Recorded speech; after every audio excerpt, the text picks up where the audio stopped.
लेंगे। Dear student, please come to question number 4, May 2026 exam. May 26 exam, question for 6 mark. एक और थोड़ा लेंदी problem है और वेरी इंपॉर्टेंट क्वेश्चन है। थोड़ा नया कॉन्सेप्ट उसने टेस्ट किया आपको एग्जाम में, but not very difficult. Question कहता है Bharat infrastructure limited is a premium Indian engineering company has been invited to establish and operate a high-speed data center manufacture in Republic of Valoria। ये कोई imaginary place है, Valoria। The initial investment is 4,000 million Valoria Valors, उसकी currency है। Indian company है लेकिन project जो है वो foreign country republic of Valoria में है और उनकी करेंसी है Valor and initial capital required is 4,000 million Valor. Under the agreement BIL यानी Bharat infrastructure limited will sell the project back to the Valorian government after 4 years for a guaranteed sale price of 8,000 million VL, जो भी उनकी करेंसी है वेलर्स। तो salvage value 8,000 है। आप 4,000 आज इन्वेस्ट करो और सरकार को, उनकी सरकार को 4 साल बाद ये प्रोजेक्ट हैंडओवर कर दो for a sale value of 8,000। दो कैश फ्लो समझ में आ गया। Initial investment 4,000 million valor and salvage value after 4 years is 8,000 million valor. During the 4-year operational period, BIL will provide technical maintenance and security protocol at an annual fee of 80 million valors payable at the end of each year। ये आपका annual cash flow from the project है। Year 1, 2, 3, 4, 80 million valor। To hedge the foreign exchange risk associated with the initial capital investment, आपने initial 4,000 investment किया है और ये आपको project के एंड में वापस भी मिल जाएगा 8,000, लेकिन उसमें से ये जो 4,000 है ये आप हेज करने वाले हैं इस लाइन में। तो is the foreign exchange risk associated with the initial capital investment. BIL's investment bankers have proposed a currency swap arrangement with the following terms। उसने करेंसी स्वैप भी इस क्वेश्चन में इंट्रोड्यूस कर दिया। तो ये अभी न्यू जनरेशन क्वेश्चन है जहां पे आपको मल्टीपल चैप्टर्स को मिक्स एंड मैच करके वो प्रॉब्लम क्रिएट कर रहे हैं। तो इसके इन्वेस्टमेंट बैंकर ने क्या प्रपोजल दिया है? BIL will swap the principal amount of 4,000 million valor for Indian rupee immediately, year 0, at today's spot rate. The swap will be reversed at year 4 with both parties re-exchanging the same principal amount at the same spot rate locked in at inception। तो basically currency swap में क्या हो रहा है, ये अपनी Indian company है BIL और ये इन्वेस्टमेंट बैंकर है, इन्वेस्टमेंट बैंकर। तो आज ये इन्वेस्टमेंट बैंकर आपको 4,000 वेलर देगा, मिलियन वेलर, और आप उसको उसका इक्विवेलेंट INR दे देंगे, ठीक है, टुडे। एंड आफ्टर 4 years क्या होगा? आफ्टर 4 years आप इसका 4,000 वापस कर दोगे उसी भाव पे, जो भी आपने यहाँ किया वही अमाउंट। तो आपको वो एक्सचेंज रिस्क खत्म हो गया ना, और ये आपको आपका रुपया वापस कर देगा। तो ये 4,000 जितना इंडियन रुपी आपने आज यहाँ लगाया था उतना इंडियन रुपी आपको मिल जाएगा। तो वो तो आपका रिस्क फ्री हो गया, लेकिन आपको टोटल 8,000 मिलने हैं, 8,000 मिलने वाले हैं 4 साल के बाद। तो जो बचा हुआ 4,000 है वो एक्सपोज्ड है। 8,000 में से 4,000 तो आपका लॉक हो गया कि मुझे इतना मिलेगा स्पॉट रेट से, बचा हुआ 4,000 अभी भी आपका एक्सपोज्ड है। तो उसके लिए उसने क्या किया है, कुछ और लाइन दी है, उसको पढ़ना पड़ेगा। बचे हुए 4,000 का क्या होगा, फॉरवर्ड रेट दिया है इसने। एक और लाइन है, bank will charge an annual facilitation fee of 0.3% calculated on the rupee principal amount payable at the end of each year. तो क्या इस पे हमें रिस्क होगा? क्या हमें इस अमाउंट पे रिस्क होगा? तो रुपी अमाउंट पे आपको कैलकुलेट करना है। तो बैंक ने कहा कि भाई मैं तुम्हारे लिए ये डील कर रहा हूँ, कुछ तो मुझे भी दो। तो आपको पहले इसकी रुपी वैल्यू निकालनी पड़ेगी। उसके लिए नीचे में यहाँ पे आपको स्पॉट रेट दिखेगा आज का 50 वैलोर पर रुपी दिखा के नीचे वाले टेबल में। तो 4000 डिवाइड बाई 50 करेंगे तो ये आपका एनुअल, ये आपका अमाउंट इन रुपी आएगा। पहले तो 4000 डिवाइड बाई 50 करेंगे, 80 मिलियन रुपी का स्वैप हुआ है, 80 मिलियन आईएनआर का स्वैप हुआ है। और उस पे ये 0.3% कमीशन आपको हर साल चार्ज करेगी इन्वेस्टमेंट बैंक। 80 इंटू 0.3, 80 इंटू 0.3 कितना होता है? 2.80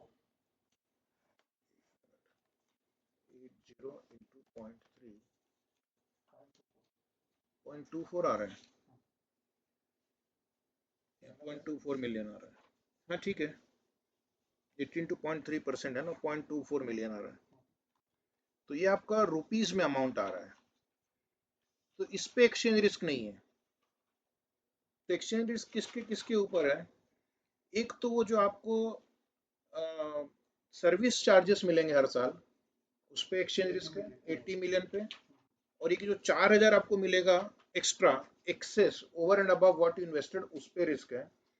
इस पे एक्सचेंज रिस्क नहीं, बिकॉज ये फिगर रुपीज में कैलकुलेट हुआ है और इंडिया में पे कर, होम करेंसी में पे करना, इस पे एक्सचेंज रिस्क नहीं लगेगा। आपकी दयालु इंस्टीट्यूट ने क्या लिखा है? The currency swap covers only the initial investment and terminal principal. BL's policy is to hedge all other foreign currency cash flow using forward contract at the respective forward rate prevailing in the market. उसने आपको अगले 4 साल का forward rate दे दिया। तुम्हारे जीवन को और दुखी बनाने के लिए चाहते तो IRPT का भी फॉर्मूला दे देते हैं, दोनों कंट्री का इंटरेस्ट रेट दे देते हैं। स्पॉट रेट तो दिया हुआ ही है, तो पहले बैठ के 4 साल का फॉरवर्ड रेट निकालो और उसके बाद उसका प्रेजेंट वैल्यू। तो फॉरवर्ड रेट दिया है। और दयालु इंस्टीट्यूट प्रेजेंट वैल्यू फैक्टर भी दे रखा है उसने 14%। तो फैक्टर आपको यूज यही करना है, फॉरवर्ड रेट ये यूज करना है। और क्यूमुलेटिव फैक्टर भी नीचे दे रखा है। वाह, और क्या चाहिए तुम्हें? अज्यूम रिस्क एडजस्ट आंसर चाहिए, बस वही तो दे रहा हूं मैं। रिस्क फ्री रेट आपका है, अज्यूम रिस्क एडजस्टेड रेट 14% है। Ignore taxation, very good. You are required to evaluate the project's financial viability under NPV method with all the cash flows expressed in INR in rupee million। तो यहाँ पर आपको सारे answer in rupees million में करना पड़ेगा। ठीक है, तो पहले आप ये स्वैप का डायग्राम ड्रॉ कर लो।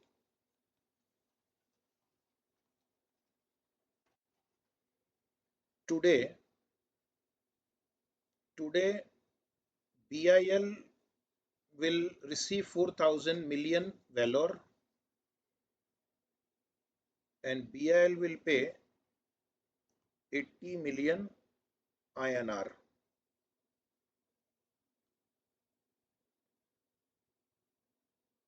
80 मिलियन इस कैसे है समझ में? 4000 डिवाइड बाई 50। फिर after 4 years BIL will pay 4000 million valor and investment bank will pay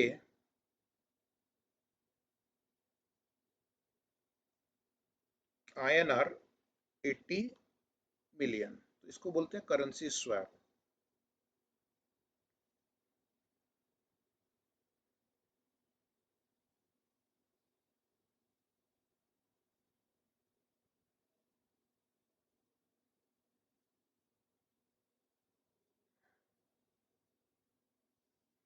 फिर नीचे कुछ छोटे छोटे पहले वर्किंग नोट बना लेते हैं, फिर बाद में सबको एक जगह पे समराइज करके हम एनपीवी निकाल लेंगे।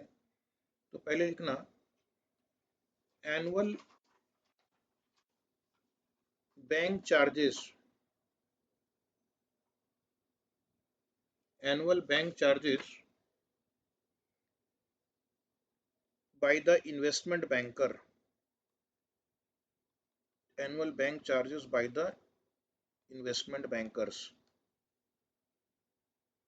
is equal to 80 into 0.3% is equal to INR 0.24 million, INR 0.24 million.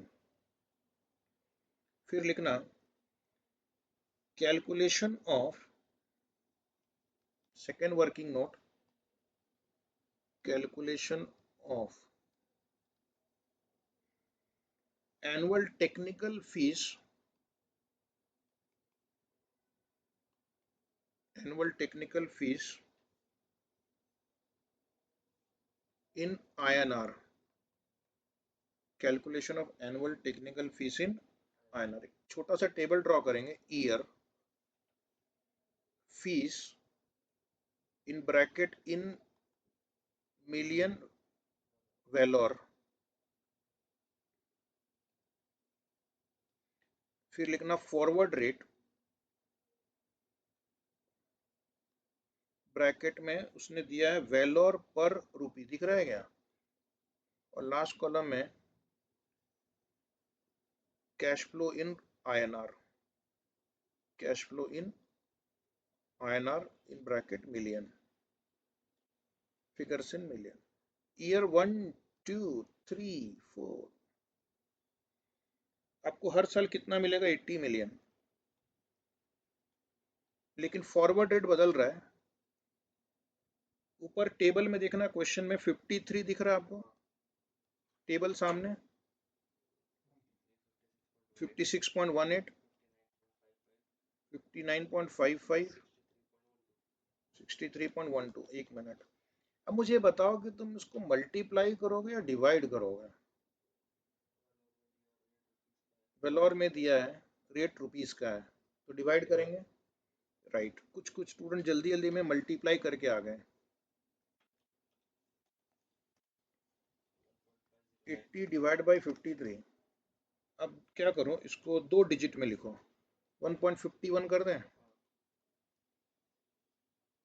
उसके बाद 80 डिवाइड बाई 56.18,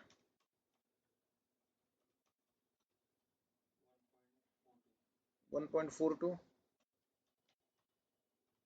1.42. ओके, नेक्स्ट 1.34,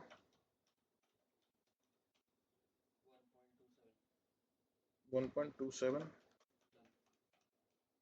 तो टेबल क्लोज कर दो, ठीक है. फिर पॉइंट नंबर 3 लिखना, working note 3, access cash receipt, excess cash receipt on sale of project, on sale of project in INR, in INR.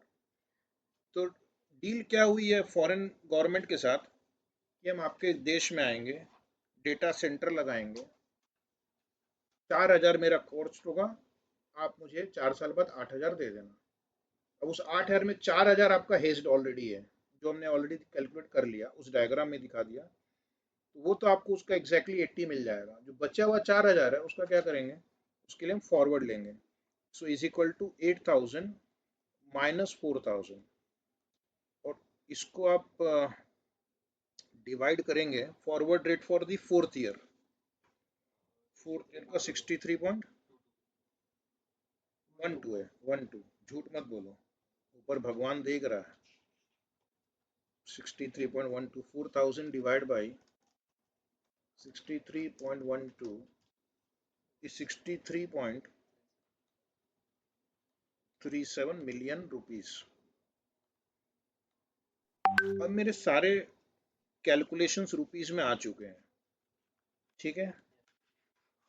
उसने क्वेश्चन में लिखा कि आपके सारे कैलकुलेशन रुपीस में होने चाहिए, मिलियन में होने चाहिए, तो कर दिया हमने. अब इस पूरे को एक टेबल के फॉर्मेट में बनाकर उसका प्रेजेंट वैल्यू निकाल लेंगे. राइट। अभी आपके इंटरमीडिएट का एक कैपिटल बजटिंग का प्रॉब्लम हो गया है। कैलकुलेशन ऑफ एनपीवी, कितने स्टेप हो गए? 3। चौथा। और आंसर आपको डिटेल में नोट्स में भी लिखे हुए हैं इंस्टीट्यूट का आंसर, आप उसको भी फॉलो कर सकते हैं। Calculation of NPV, right side आपको 5 कॉलम ड्रॉ करने पड़ेंगे। ऊपर में फिगर में लिख देना रुपीज इन मिलियन, बिकॉज अब इस टेबल में सारे फिगर रुपीज इन मिलियन है। तो राइट साइड में कॉलम होगा 0, 1, 2, 3, 4। समझ में आया?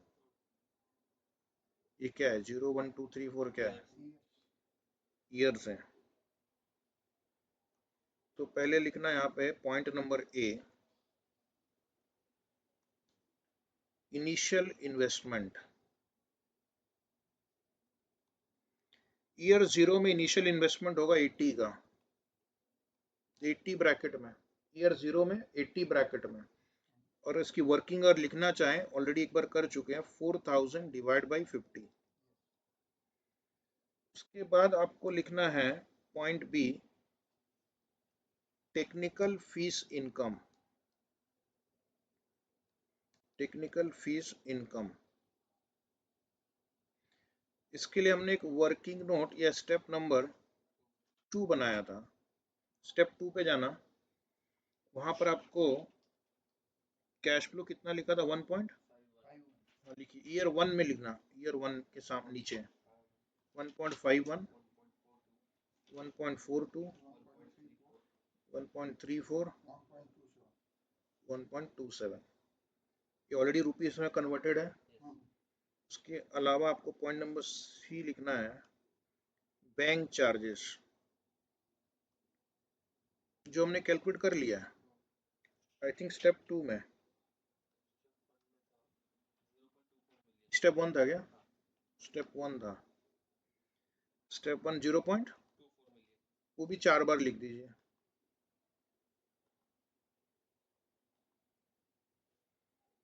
फिर पॉइंट नंबर डी लिखना है आपको, swap principal received. Swap principal receipt, ये जो स्वैप के थ्रू आपने जो 80 यहाँ पे लगाया था ऊपर ईयर 0 में, वो यहाँ पे स्वैप में पूरा का पूरा 80 आपको वापस हो गया ईयर 4 में। ईयर 4 में आएगा वो। उसके बाद एक और लास्ट पॉइंट, एक्सेस रिसीट। उसकी आपने अभी भी वर्किंग की है 63.37, 63.37।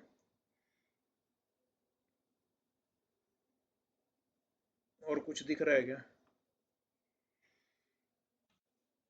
इनिशियल इन्वेस्टमेंट आ गया, टेक्निकल फीस आ गई, बैंक चार्जेस, और जो 8,000 आपको मिला उसको आपने 2 पार्ट में डिवाइड कर दिया। 4,000 के बदले 80 मिलेगा और बाकी 4,000 के बदले 63.37 मिलेगा। अब एक लाइन ड्रॉ करके पहले कैश फ्लो का टोटल निकाल लेते हैं। तो ईयर 0 में आपका 80 का आउटफ्लो है। ईयर 1 में बैंक चार्जेस हमने पे किया है ना, उसको ब्रैकेट में डालो, ब्रैकेट में डालो। तो ये 1.51 माइनस 0.24 होगा, 1.51 माइनस 24, 1.27, 1.18, 1.10। ओके, लास्ट वाला कितना आ रहा है? 1 पॉइंट नहीं, उसमें बहुत बड़ा अमाउंट आएगा, 144.40 अप्रोक्सीमेटली आ रहा है, 144.4। पॉइंट नंबर एफ लिखना, PV factor 144.4, 144.4 approximately, don't worry. PV factor copy करो क्वेश्चन से। ईयर 0 के लिए लिखना है 1, और बाकी 1 के लिए दिया है उसने 0.877, 0.769, 0.675, 0.592। अभी मेरा काम खत्म, ठीक है। पॉइंट नंबर जी लिखना है, प्रेजेंट वैल्यू। तो आपको इन दोनों को मल्टीप्लाई करना है, 80 नेगेटिव, और मेमोरी प्लस यूज करेंगे तो आपका जल्दी हो जाएगा। पहले 1.27 इंटू 0.877 इक्वल टू करो और मेमोरी प्लस प्रेस करो। 1.11 कर दो, कोई बात नहीं, लिखते समय 1.11 कर दो, मेमोरी में तो जा ही रहा है पूरा। 1.18 into 0.769 equal to memory plus 0.98 1.91, 1.1 into 0.675 equal to memory plus 0.74 लिख दो। और एक आखिरी मौका मिलेगा, 144.4 into 0.592 memory plus 85.48। Table close कर दो, मेमोरी रिकॉल करो, मेमोरी रिकॉल करो। तो मेमोरी रिकॉल किया तो मुझे 88.24 दिख रहा है, 88.25, और उसमें से 80 माइनस कर दो, कितना आया? 8.25 आया। तो नीचे लिखो NPV equal to 8.25 rupees million. Positive है कि नेगेटिव है? तो फिर एडवाइस क्या होगा? Yes, invest in the project because the NPV is positive. Invest in the project because NPV is positive। इतना मुश्किल नहीं था। स्टूडेंट ने बोला कि बहुत ही डिफरेंट प्रॉब्लम आ गया, कुछ स्टूडेंट ने कहा कि AI जनरेटेड प्रॉब्लम आ गया। इसमें AI क्या करेगा? इनफैक्ट मैं आपको बताऊं, इंस्टीट्यूट के आगे AI भी नतमस्तक है, वो ऐसे क्वेश्चन बना ही नहीं सकता।